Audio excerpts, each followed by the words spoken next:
The book of Enoch begins with an ancient prophecy echoing through time. Enoch 1:1 says, "The words of the blessing of Enoch, wherewith he blessed the elect and righteous, who will be living in the day of tribulation." This is remarkable. Enoch's vision was not for his own generation, but for the last days. Jude 1:14-15 confirms it. "Behold, the Lord cometh with 10,000s of his saints to execute judgment upon all." Enoch's prophecy was quoted directly in the New Testament, showing divine continuity. Enoch 1:3-4 describes the coming of the Holy One from heaven, a clear picture of the second coming. "Behold, he cometh with 10,000s of his holy ones, to execute judgment." Compare this with Revelation 19:11-14, where Christ returns with the armies of heaven.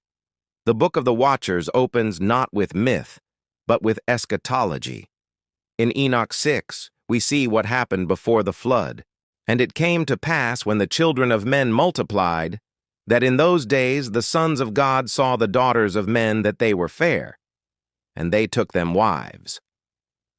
This parallels Genesis 6:1-4. There were giants in the earth in those days. These sons of God, called Watchers, descended upon Mount Hermon and swore an oath to corrupt mankind. Their leader was Semyaza, and with him were 200 angels.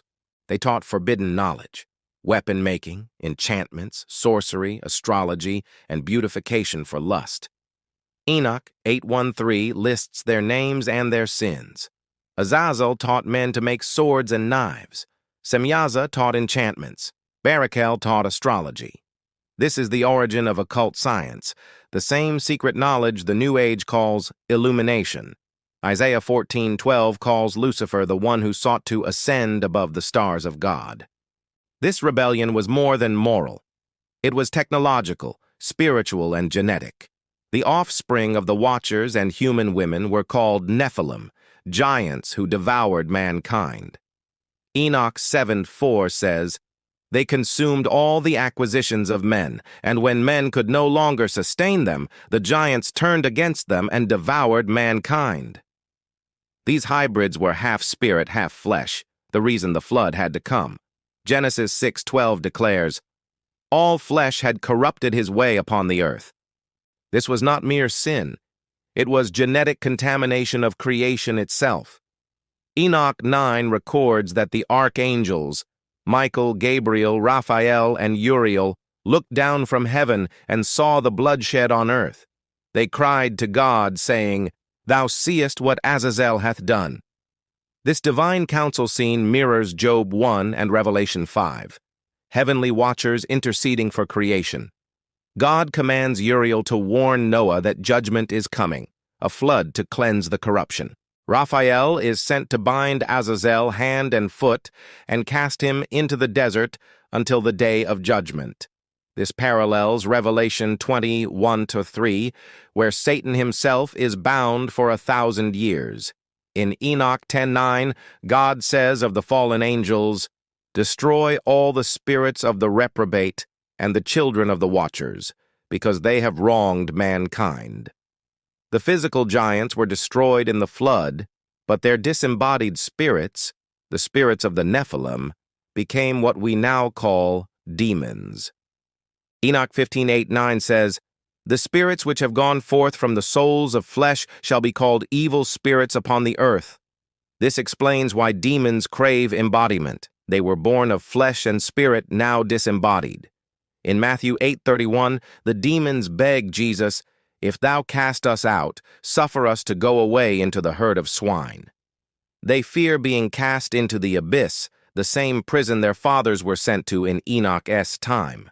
Peter references this directly. 2 Peter 2:4 says, "God spared not the angels that sinned, but cast them down to Tartarus, and delivered them into chains of darkness." Jude 6 echoes, "The angels which kept not their first estate, he hath reserved in everlasting chains." These are the Watchers, the same beings Enoch saw imprisoned until the day of judgment. Enoch 13 records Enoch's mission, to deliver God's verdict to these fallen beings. The Watchers beg him to intercede, but God refuses. Their fate is sealed. This mirrors Genesis 3. Once sin enters, only redemption through Christ can bridge the gap. No redemption was provided for angels. Hebrews 2:16 states, "For verily, he took not on him the nature of angels, but he took on him the seed of Abraham." Enoch 14 describes a breathtaking vision, a journey into heaven itself. He sees crystal walls, tongues of fire, and the great glory upon a throne. It parallels Ezekiel 1 and Revelation 4. Enoch's vision is among the earliest descriptions of the heavenly throne room. He writes, "The great glory sat upon his throne, and his raiment shone more brightly than the sun. He falls on his face in fear, a true prophet before the presence of the Almighty." In Enoch 15, God explains why the Watcher's sin was so grave. "You were spiritual, holy, living the eternal life, but you defiled yourselves with the daughters of men." This echoes Jesus' teaching in Matthew 22:30. "Angels in heaven neither marry nor are given in marriage." The Watchers left their domain and corrupted the order of creation, a cosmic rebellion. Paul warns in 1 Corinthians 11 that spiritual hierarchies have divine structure. Rebellion distorts it. In Enoch 16-18, Enoch is shown the prison of the fallen ones, dark valleys of fire, a place of waiting. Revelation 9 describes the bottomless pit.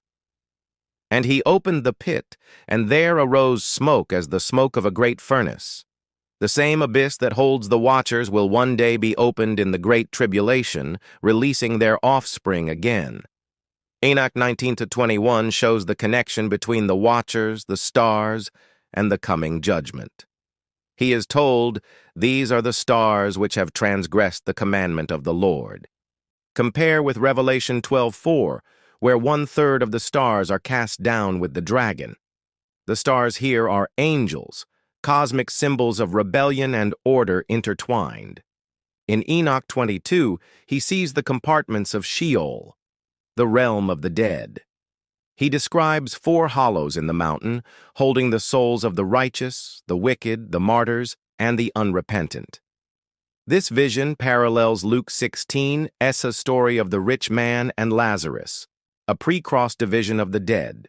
It also foreshadows Revelation 20's great white throne judgment. Enoch 25:27 shows the tree of life in the holy mountain, the same tree seen again in Revelation 22. God tells him, "This tree shall be given to the righteous and humble, and its fruit shall be for the elect."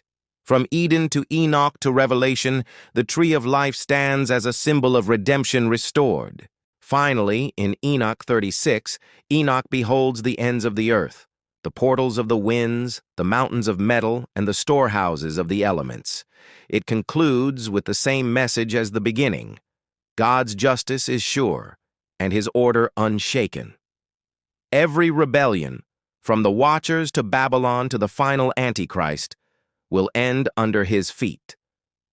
The Book of the Watchers reminds us, evil is not random.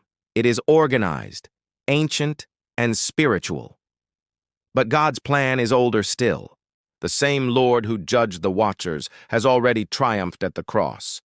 The chains of Tartarus prove that nothing escapes his authority.